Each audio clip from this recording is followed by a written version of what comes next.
Student, आपका Om classes with Pratap Kumar YouTube channel पर स्वागत है।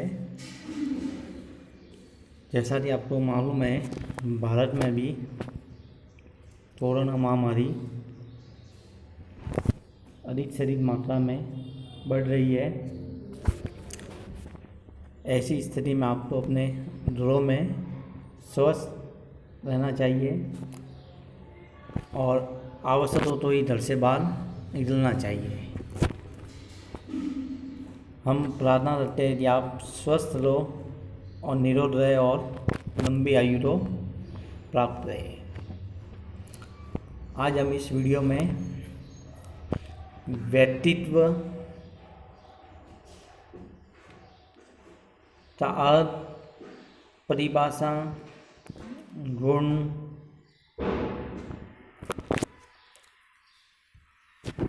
से संबंधित हमने पिछले वीडियो में 3 पार्ट किए, पार्ट 1, पार्ट 2 और पार्ट 2। उसी श्रृंखला में आज हम व्यक्तित्व से संबंधित अध्ययन करते हैं। जो वीडियो नंबर है ये पार्ट 4। सबसे पहले बात करें व्यक्तित्व को लेकर विद्वानों ने अनेक मत भेद रहे। व्यक्तित्व शब्द लैटिन भाषा के पर्सोना शब्द से बना है, जिसका अर्थ होता है मुखौटा। किससे बना है? पर्सोना, और इसका अर्थ क्या होता है? मुखौटा।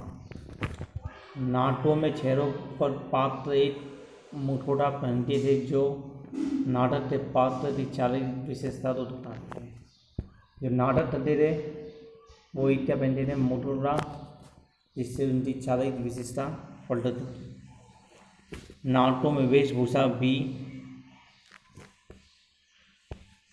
प्रार्थनानुकूल होती थी। इससे पात्रों के चारित्रिक वैशिष्ट का पता चलता था। नाटकों जो वेशभूषा होती है उनसे उनके पात्र अनुसार उनकी चरित्र की विशेषता का पता चलता था। व्यक्तित्व के विषय में भारत और यूरोप एवं अमेरिका में पृथक अवधारणा प्रचलित है। इन्हीं अवधारणाओं के आधार पर व्यक्तित्व विश्लेषण किया जाता है।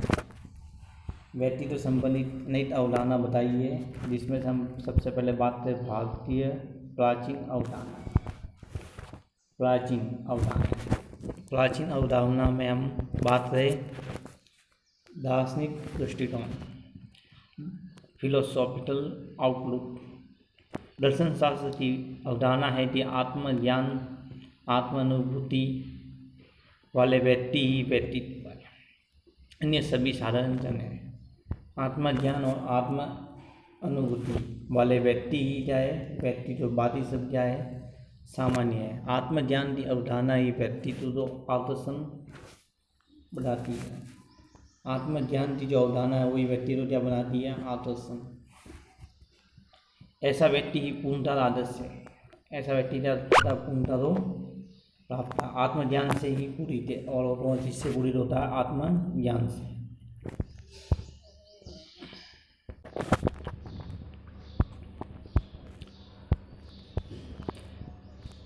दार्शनिक दृष्टिकोण वैदिक युग से प्रचलित है। कौन से युग से प्रचलित है? वैदिक युग से। प्राप्त पुण्य शरीर, मस्तिष्क, आत्मा से संबंधित तत्वों का संयोजन ही व्यक्तित्व का निर्माण होता है। व्यक्तित्व निर्माण किससे करता है? पाप, पुण्य, शरीर, मस्तिष्क, आत्मा आदि से। एक वेद मंत्र में कहा गया, हे परमात्मन, मेरे सारे अंग, वाणी, नेत्र, श्रोत आदि सभी कर्मेंद्रियों और ज्ञानेंद्रियों, प्राण समूह, शारीरिक, मानसिक शक्ति तथा और सब पुष्टि और बुद्धि को प्राप्त है। इसमें था एक वेद मंत्र में कहा जाए, तो ये आप ध्यान रख सकते हो। वेद मंत्र में तीसरी बात ये ज्ञानेंद्रियों, कर्मेंद्रियों, मानसिक शक्ति, शारीरिक और सब की बात की गई है। सांख्य दर्शन आध्यात्मिक, आदि भौतिक, आदि दैविक के भेद से 3 प्रकार के। शारीरिक दुख का कारण वात, पित्त, तप। शारीरिक जो दुख का कारण है वात, पित्त, तप की विषमता के कारण रोग और दूध देने वाले विषयों की प्राप्ति है।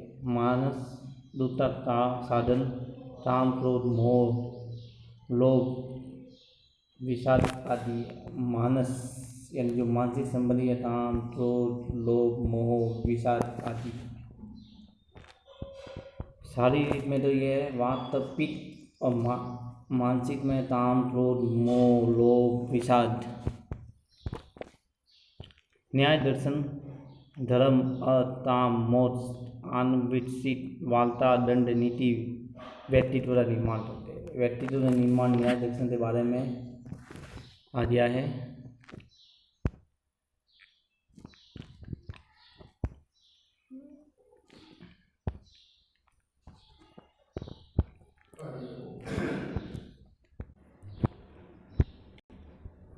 वैशेषिक दर्शन द्रव्य गुण धर्म सामान्य पंचम तत्व पर बल लेते हैं। जो वैशेषिक दर्शन है वो किस पर बल लेते हैं? पंच तत्व पे। वैसे सिद्धांत पति नियम अवस्था से सुखी दुखी उच्च वंशीय नीच वंशीय विद्वान मूर्त होते हैं। मीमांसा दर्शन के अनुसार आत्मज्ञान पूर्वक वैदिक धर्मों के अनुसार धर्माधर्म के विनाश के लिए देह इंद्रिय आदि का आत्रयंतित निवारण मोक्ष से। शंकराचार्य ने शिक्षा कला निरुत्तर छंद ज्योतिषी व्याकरण की शिक्षा से युक्त व्यक्ति स्वरूप में व्यक्तित्व है। शंकराचार्य जो है उसने व्यक्तित्व की परिभाषा दी है शिक्षा कला निरुत्तर छंद ज्योतिषी व्याकरण आदि से ही व्यक्ति क्या है? स्वरूप में व्यक्तित्व है। आयुर्वेद में वात पित्त ताम प्रधान व्यक्ति कहे गए। इन तीनों गुणों का असंतुलन व्यक्तित्व विकार है। आयुर्वेद में इन तीनों गुणों का बताया वात तप या पित्त कह सकते हो। ताम प्रधान व्यक्ति क्या है? इन तीनों में असंतुलन होता है तो विकार हो जाता है। संतुलन व्यक्ति का निर्माण करते हैं। तैत्तिरीय उपनिषद में स्नातकोत्तर उत्तम व्यक्तित्व निर्माण करने के लिए समावर्तन के समय जो उपदेश दिए जाते थे वह सत्य बोलो धर्म का आचरण करो स्वाध्याय का त्याग न करो सत्य धर्म कल्याणकारी कार्य देव पितृ धर्मों का त्याग न करो आचार्य देव पिता की अर्चना करो।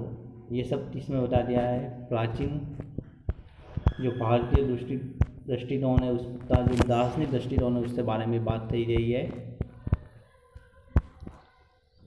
फिर बात करते हैं हम सामाजिक दृष्टिकोण यानी समाजशास्त्री दृष्टिकोण की। दार्शनिक दृष्टिकोण ने व्यक्तिवादी व्यक्तित्व संबंधी अवधारणाओं को जन्म दिया।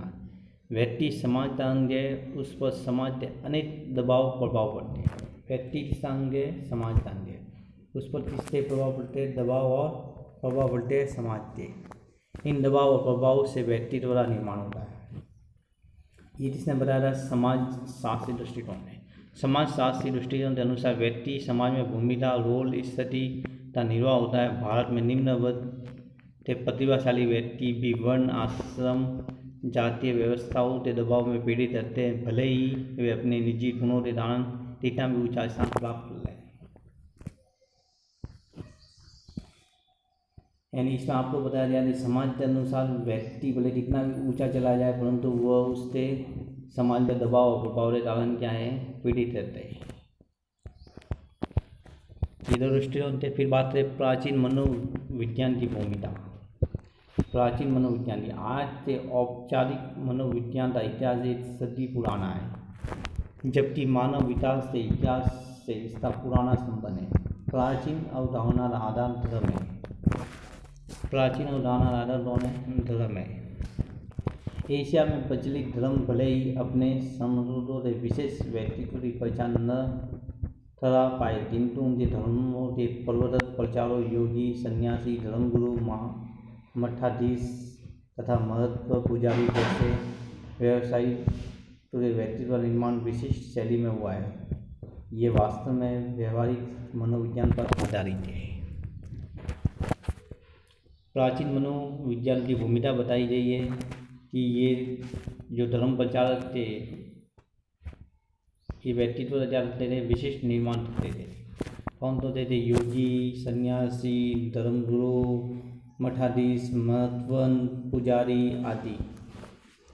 और प्राचीन अवधारणा का जो आधार था वो कौन था? धर्म था। अभिधम्मा व्यक्तित्व सिद्धांत।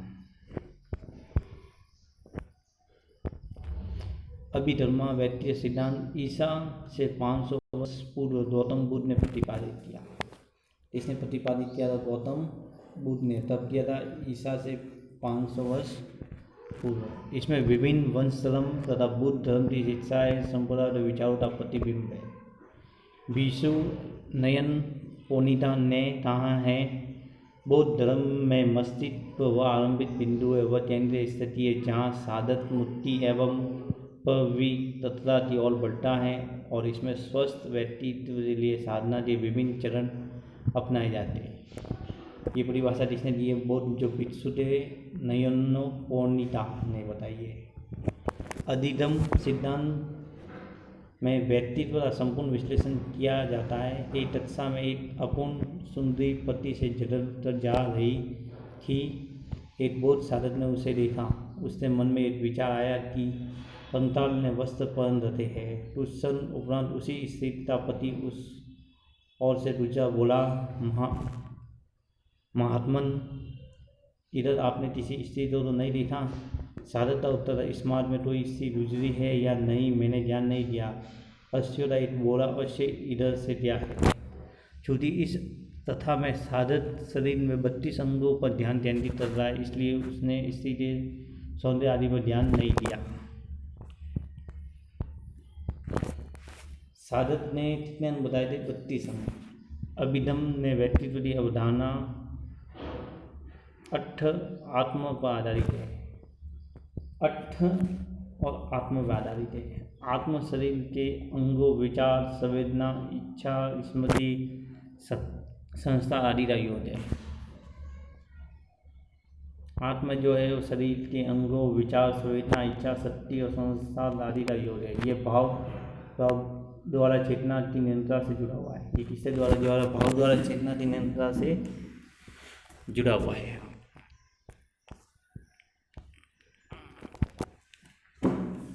आत्मा। प्राचीन अवधारणाओं में आत्मा का सिद्धांत हिंदू युग में विकसित हुआ था। आत्मा मन का चेतन भाव है। आत्मा मन का कौन सा भाव है? चेतन भाव है, और हमारे व्यवहार का नियंत्रण है। हमारे व्यवहार तो क्या है? नियंत्रण मूल है। ये कल्पना आदर्श पर आधारित है। आत्मा किस पर आधारित है? कल्पना और आदर्श पर। आत्मा का सिद्धांत कर्म पर आधारित है, और किस पर आधारित है? कर्म पर। सत, रज, तम गुणों पर व्यक्तित्व का वर्गीकरण किया जा सकता है। यानी सत, रज और तम दोनों आधार पर व्यक्तित्व का वर्गीकरण भी किया जा सकता है। यानी आत्मा के बारे में हिंदू धर्म में बात की गई है, और ये चेतन भाव है, और इसका नियंत्रण है, मूल है, और कल्पना आदर्श पर आधारित है, और ये कर्म पर भी आधारित है। अन्य धारणा बताई गई है। व्यक्तित्व पाश्चात्य अवधारणाओं का आधार शारीरिक, मानसिक, सामाजिक, संवेदनात्मक, स्थिर आदि गुण है। इन गुणों पर वंश, धर्म और वातावरण का प्रभाव पड़ता है। किसका पड़ता है? वंश, धर्म और वातावरण का। प्रणाली भिन्न ग्रंथियाँ, सामान्य श्वास, स्नायु मंडल आदि व्यक्तित्व को प्रभावित करते हैं। एक तो प्रणाली भिन्न ग्रंथियाँ, सामान्य श्वास और स्नायु मंडल व्यक्तित्व क्या करते हैं? प्रभावित करते हैं। वातावरण संबंधित तथ्यों में परिवार, पड़ोस, बाल समूह, विद्यालय, पुस्तक, जीवन लक्ष्य, मनोरंजन के साधन, आर्थिक स्थिति, सांस्कृतिक वातावरण, जलवायु, शिक्षा आदि व्यक्तित्व को प्रभावित करते हैं। ये सब क्या है? व्यक्तित्व को प्रभावित करते हैं। इसलिए पाश्चात्य मनोवैज्ञानिक व्यक्तित्व या लाना विकास इन सिद्धांत पर क्या है? मनोविश्लेषण, मानवतावाद, व्यवहारवाद, विकासवाद, क्षेत्रीय मनोविज्ञान, फलतालवाद और गुणवाद कुल मिलाकर प्राचीपचिति व्यक्तित्व और दाना मनुष्य का आंतरिक बाह्य स्वरूप के आधार पर संपूर्ण व्यक्तित्व का विश्लेषण करते निर्धारण करते हैं। प्राचीन सिद्धांत आधार अध्यात्मक व ऊपरी वातावरण तो सम आंतरिक विकास पर बल देते हैं। परिचितवादी मनोवैज्ञानिकों ने भौतिक आधार पर व्यक्तित्व अवधारणा का विकास दिया है। किस आधार पर दिया गया है? भौतिक आधार पर। व्यक्तित्व की प्राची और प्रतीति अवधारणा मुख्य रूप से अंतर बाह्य व्यक्तित्व आवरण पर बल रहती है। किस पर रहती है? बाह्य और अंतर। प्राचीन तथा भारतीय अवधारणा के अनुसार अच्छा व्यक्ति वह है जिसमें सद्गुण होते हैं। वे सद्गुण एक और उसका अपना विकास करते हैं तो दूसरी ओर समाज समुदाय विकास तथा कल्पना के प्रति प्रतिबद्ध होते हैं। रामकृष्ण, भगवान महावीर, गौतम बुद्ध, शंकराचार्य आदि व्यक्तित्व लोगों प्रतारी रहे। अभाव पैदा कर उनके यथार्थ अनुभव का सामान्य जनता कल्याण करने का संकल्प लिया। सर्वजन हिताय सर्वजन सुखाय के दर्शन तो जीवन में उतारने वाला व्यक्तित्व ही प्राची प्रदान होता है। आज भी अध्यात्मात्मक क्षेत्र में, विज्ञान और समुदाय क्षेत्र में निस्वार्थ भाव से सेवा में लगे व्यक्तित्व की कमी नहीं है। पश्चिम विचार ने व्यक्तित्व तो प्रयोजन से जोड़ा है, उसमें सूक्ष्म गुणों से स्वतंत्र रूप से देखा है। एक शिक्षक जो बहुत अच्छा पढ़ाता है उसका शैक्षिक व्यक्तित्व बहुत अच्छा हो सकता है, उसका निजी व्यक्तित्व अधिकांश में दुर्गुणों से युक्त हो। हमें केवल उतना ही कहना है कि व्यक्तित्व तो पथक परिवेश में नहीं देखा जाता, अभी तो उसे समग्र रूप से देखा जाता है। फिर समाज के प्रभाव को अनदेखा नहीं किया जा सकता। यानी ये व्यक्तित्व की प्राचीन और प्राप्ति अन्य अवधारणा के बारे में बात की, जो विदेशी अवधारणा उनके बारे में बात की गई है। और व्यक्तित्व पथक न होता, समग्र रूप से होता है। तो आज का इस वीडियो में हमने व्यक्तित्व के बारे में पढ़ा और इसी अवधारणा के बारे में पढ़ा। तो आपको ये वीडियो पसंद आए तो लाइक करना और हमारे चैनल को सब्सक्राइब करना और बेल आइकन तो प्रेस करना, जिससे आने वाले वीडियो का नोटिफिकेशन आपको प्राप्त हो सके। और अपने दोस्तों को शेयर करना, जिससे वो भी इन वीडियो का अधिक से अधिक लाभ प्राप्त कर सके। और अभी तक आपके एग्ज़ाम 20 जून को ही है। अभी तक तो आपके एग्ज़ाम का कोई कैंसिल किया गया नहीं है, इसलिए अपना अध्ययन जारी रखिए। संभावना है, परंतु आपको जब तक लिखित नोटिफिकेशन नहीं आता, जब तक आप अपना तैयारी जारी रखें और निरंतर तैयारी करते रहे। आज का वीडियो यहीं समाप्त।